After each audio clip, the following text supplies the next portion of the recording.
Saudações a todos, vamos iniciar mais uma aula dedicada a estudar a termodinâmica sob regime de equilíbrio térmico, ou em outras palavras, a termodinâmica básica.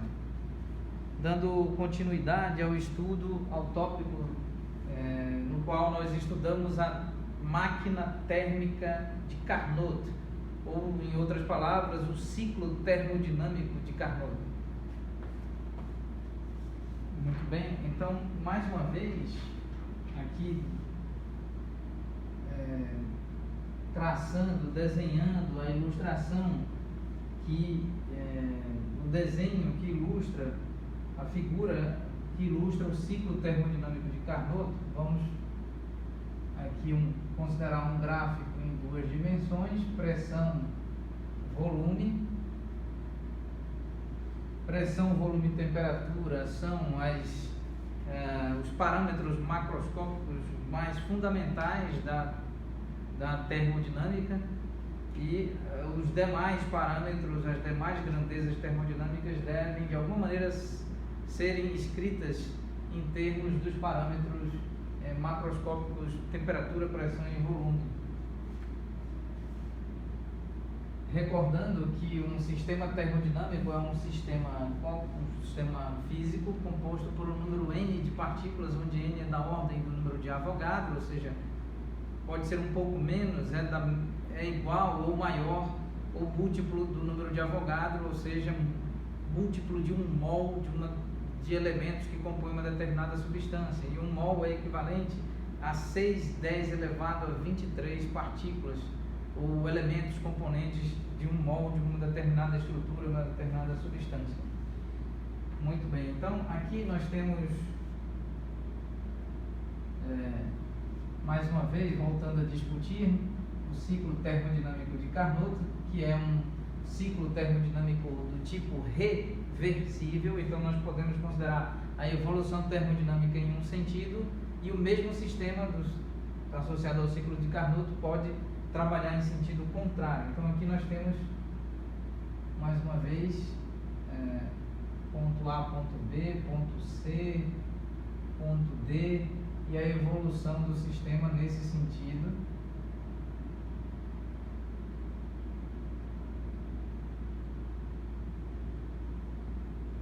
Então nós temos aqui mais uma vez o trecho de A para B em uma isoterma.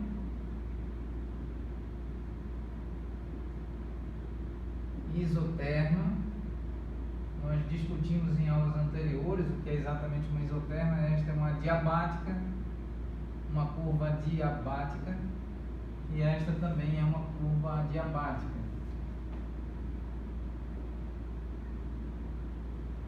Muito bem, então de A para B nós temos uma transformação termodinâmica isotérmica sob temperatura constante, a evolução do sistema termodinâmico. De B para C nós temos uma transformação termodinâmica do tipo adiabática, com transferência de calor igual a zero.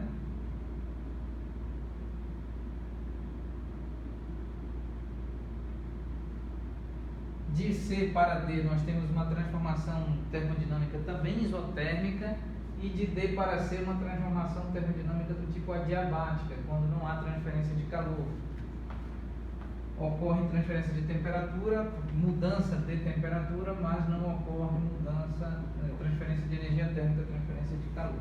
Nós discutimos esses trechos de A para B, de B para C, de C para D, de D para A em aulas anteriores. Tentamos discutir de maneira mais detalhada possível. Aqui nós temos uma fonte quente com temperatura com base nas aulas anteriores. Nós temos uma fonte quente com temperatura T1, uma fonte fria com temperatura T2, e T2 é menor do que T1, ou seja, aqui Q1 é a quantidade de calor fornecida pela fonte quente para a máquina térmica de Carnot, Q2 é a quantidade de calor perdida ou cedida da máquina térmica de Carnot para a fonte fria, e W é o trabalho realizado por essa máquina térmica, por esse motor térmico de Carnot. Uma vez que o ciclo de Carnot é um ciclo termodinâmico do tipo reversível, então a máquina térmica de Carnot pode, nesse caso, se comportar como um motor térmico, ou seja, o trabalho termodinâmico realizado é positivo, gerando trabalho útil para uma outra máquina que esteja eventualmente acoplada com este motor térmico de Carnot. E ainda a máquina térmica de Carnot pode, uma vez que trata-se de um ciclo termodinâmico, o ciclo de Carnot, um ciclo termodinâmico do tipo reversível, então naturalmente, notória e evidentemente, essa máquina térmica de Carnot tornar-se-á, em caso de reversão, no sentido de evolução do sistema termodinâmico, tornar-se-á um refrigerador térmico, uma máquina térmica do tipo refrigerador. Muito bem. Então, agora, vale mais uma vez ressaltar que W é igual a Q1 menos Q2, né? Sempre com a convenção de que Q1 é maior do que zero, Q2 é maior do que zero, de que Q1 é maior do que Q2, o que implica que W é maior do que zero. Então nós temos nesse caso, quando W é maior do que zero, né, nós temos, vamos agora escrever, quando W é maior do que zero, não é? Aqui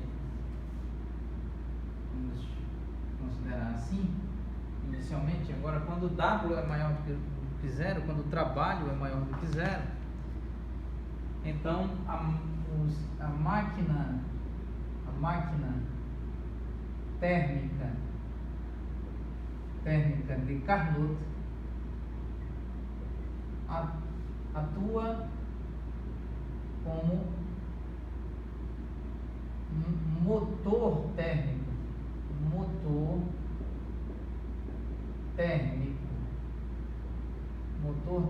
de Carnot. Quando, por outro lado, quando W é menor do que zero, quando o trabalho termodinâmico é menor do que zero, então nós temos que nós podemos afirmar que a máquina térmica de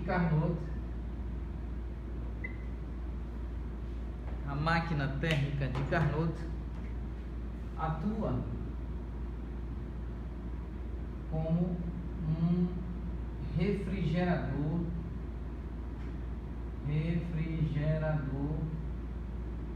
térmico de Carnot. Então, quando nós temos o sentido horário, né? Vamos escrever aqui evolução. Não, vamos escrever agora aqui. Evolução do sistema termodinâmico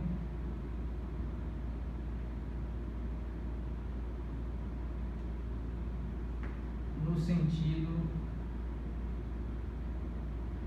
horário, no gráfico pressão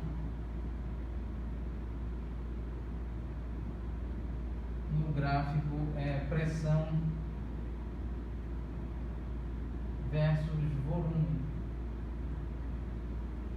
Quando W é menor do que zero,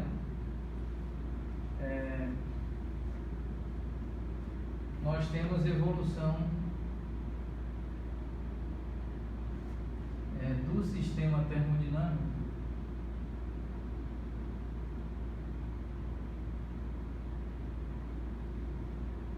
no sentido anti-horário, no contexto do gráfico bidimensional pressão versus volume. Muito bem. Agora vamos falar sobre o teorema de Carnot. O teorema de Carnot é dividido em duas partes e faremos uma análise detalhada, minuciosa e escrutiniosa do teorema de Carnot.